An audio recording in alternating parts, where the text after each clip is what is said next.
où il y a une partie de l'école qui a été emportée par je ne sais pas quoi.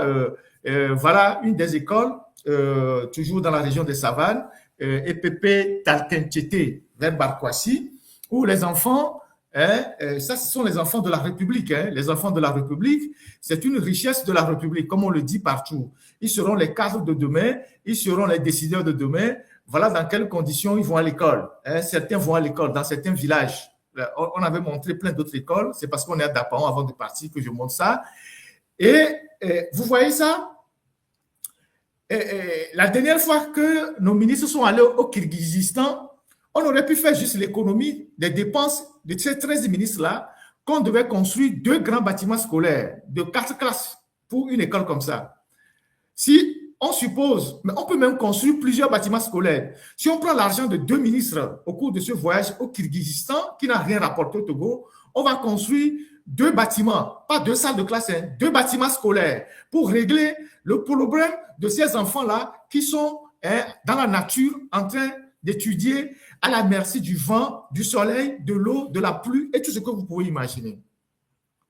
C'est ça quand on a des hommes de vision à la tête d'un pays. C'est-à-dire, on rationalise les ressources et puis on dirige les ressources vers les besoins immédiats. Au lieu de dépenser de l'argent pour faire du tourisme un peu partout dans le monde. Fort, il était quand Ford a quitté Kirghizistan, donc la semaine qui s'est passée, il est passé par Milan. Il est rentré à Lomé. Il a fait le conseil des ministres. Jeudi, il est reparti à Milan.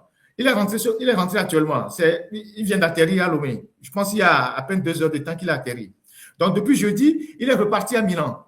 Hein? Et donc, quand on prend le coût de tous ces voyages-là, hein, on va faire un forage quelque part, on va construire une salle de classe quelque part, on va construire un dispensaire quelque part pour sauver des vies humaines. C'est vrai que, bon, lui fait le tour Lomé-Milan, certainement pour d'autres raisons que je vous dirai plus tard, mais ces fréquentations à Milan, ça devient de plus en plus raccourci, rapproché, et bon, on sait plus ou moins ce qui se passe, mais bon, je ne vais pas dire tout ça aujourd'hui, mais tout ça, c'est des dépenses inutiles.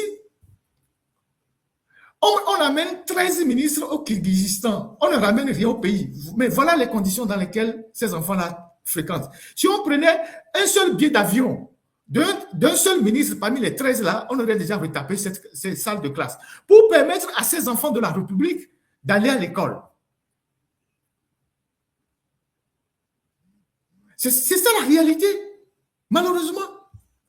Si on sacrifiait un seul ministre dans ce voyage-là, on aurait déjà construit cette école-là en bonne et due forme pour que les enfants aillent à l'école.